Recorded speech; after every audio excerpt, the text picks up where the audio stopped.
dollars into stocks and ETFs, and let's put $270 into Bitcoin. Yep, sounds good to me. Down for that? Yeah, let's get risky. Let's do it. All right, that leaves us with $500 to have some fun with. Is there anything that you've been wanting to buy or save up for? Yeah, I got an iPhone 13 right now. With all this content stuff, I feel like I probably need an upgrade, so I think I'm saving up for the new iPhone 17. Yeah. I can tell you it's worth it. Yeah. The camera on this thing is so fire, and I think it's a nice little reward to yourself for hitting 50K. Congrats on that, by the way. Appreciate that. So after saving up for the iPhone, we're left with $150. Is there anything you want to do with that? Probably gonna have to save that for a date night fun for my girlfriend. Gotta show her some love for putting up with all my content stuff. Absolutely. My man Kev, thank you so much, and congrats on all the success. Yes, More brand deals to come. Hopefully.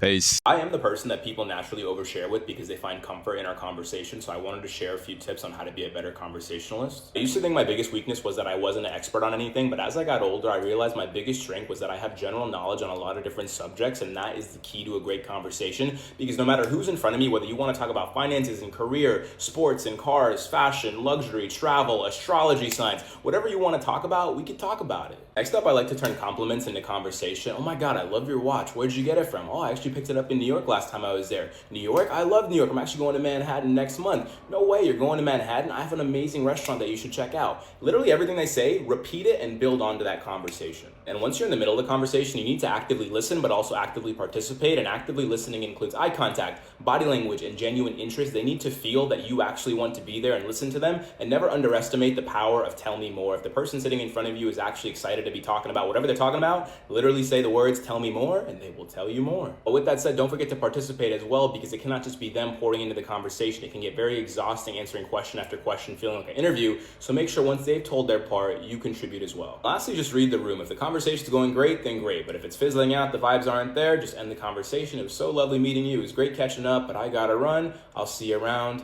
Have a good one. I used to hate the life I was living, but now at 26 years old, I'm quite literally living my dream life. So I wanted to share a couple habits that helped me change my life. Starting off with number one is doing things now. Old me would have an idea, a text to respond to, or a task to get done, and I tell myself I'll do it later. But doing things later kills all your fucking momentum, because when you delay, you procrastinate. And when you procrastinate, you accumulate anxiety. Now, as soon as I know I need to do something, I do it immediately, whether it's something as small as folding laundry, answering an email, or executing on this big grand idea. And especially with ideas, ideas are not yours. They are little gifts from your brain and the universe. And if you don't execute on them, someone else will. Next up, I started budgeting, and you guys see the comfortable life I live now, but what you guys didn't see is me growing up in an immigrant household where money wasn't abundant, where financial literacy wasn't really a thing. But from that, I learned that I wanted to live a life without financial stress. And I was able to achieve that by becoming financially literate, by living beneath my means, by learning how to save, learning how to invest, and budgeting religiously. And by doing that for years, I built up financial discipline, which now allows me to live my dream life. Once you can remove financial stress from the life equation, you can then focus on other factors that bring you pure happiness and fulfillment. Next up is prioritizing your health, because if you don't take care of your body today, one day it won't take care of you. Literally look around. Most people are not healthy. Most people cannot use their body to their fullest capabilities. Do not let that be you. I'm no pro athlete, but I lost 50 pounds. I go to the doctor multiple times a year. I fuel my body with the right foods. Do not wait till you're 40 to start caring about your health. Build these habits in your 20s. One thing I refuse to do anymore is not love myself, because just a few years ago I used to hate the person I used to be, but then I realized you have one life, one story, so you should refuse to be a loser in your own story. So the way I started to love myself was setting goals, both big and small. You need short-term and long-term goals. The small ones remind you that you're capable, and every time you hit one of these short-term goals, you're building confidence, self-esteem, and self-worth, which allow you to build bigger and bigger goals. And the longer-term goals are a North Star, something that gives you purpose even when life seems a little uncertain. The next thing I started to do was treat myself like someone I was responsible of taking care of, because we're also good at giving advice, but can you take your own? If you were to advise your best friend on how to live their best life, what would you tell them? Work out more, eat better, save and invest your money, speak to yourself kindly, start doing those things for yourself. Next up, I started celebrating myself, because even if you have a good group of people around you, they are busy. They're not going to notice all your small progress, the early mornings, the hard decisions, the small wins. They're busy with your own life. So start celebrating your success and start showing up for yourself. With that said, I think it's really important to get comfortable doing things by yourself. And that's coming from a very social person. I like being with my friends and my family, but if it's at the point where you're not living the life that you want because you're waiting for other people, you're fucking up. This one might be controversial, but the way you look matters. The way you feel matters. And if you don't like the way you look and you feel, it is going to be that much harder to love yourself, other people, and life. You think I like going to the gym? No, but I had to lose 50 pounds. You think I like shopping? No, but I like to present myself in a certain way. You think I like cooking? No, but I need to fuel my body with the right nutrients. Life is too short not to love yourself. Your 20s are literally meant for fucking up, and I fucked up a ton, but here are a few things that I don't regret. Starting off with number one, which is falling in love with the wrong person, because if you can love the wrong person that deeply, imagine how much you're gonna love the right one. I think love is such a beautiful thing, but it can also be the most painful thing that you'll ever go through. So going through a heartbreak in your teens or early 20s is much more beneficial than experiencing that in your late 20s or 30s,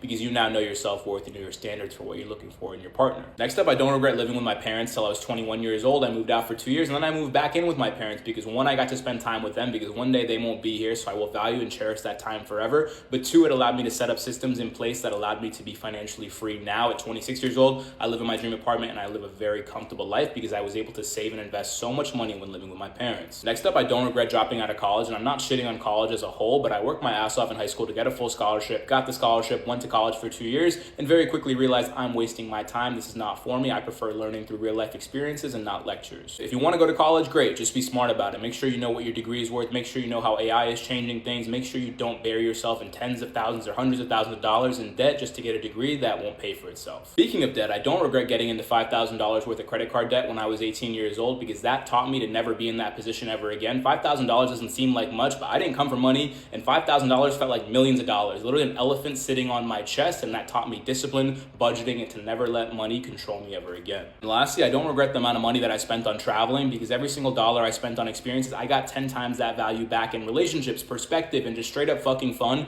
You are only going to be young once, and as financially conscious as I am, you need to have self-belief in yourself that that money will come back. Go book that trip. Go be with your friends. Go experience different cultures. Go have fun. If you are part of like the top 0.01% of creators and you're trying to go from 1 million a month to 10 million a month or whatever number that is, I'm going to break down how you should be structuring your media team, your content team. I'm going to break down rough averages of pay, important hires, kind of go from there. This video should only have like 1,000 views. I'm talking like this video is probably not for you. Just, you can scroll if you want. I'm going to get into the details here. We're going to end with a full monthly budget. I'm pulling this information from Dan Martell's team, Cody Sanchez's team, Alex Hormozi's team. I'm pulling this from experiment that I am running right now. Experiment's not the right word. The build I'm running right now for a creator who's number one in his niche. And then also, I'm pulling from what I've seen big brands do. So I've spent a ton of time in the brand space. I've worked with like maybe 3 9-figure companies, and they have similar structures, probably a little bit smaller than this, but I'm gonna break it down, okay? Each role, what it should cost, how the hierarchy should be, and we'll go from there. Okay, the number one role, this is the most important role of the whole entire team. It's your head of content, it's your creative director. This is the Caleb Ralston, if you know Caleb Ralston.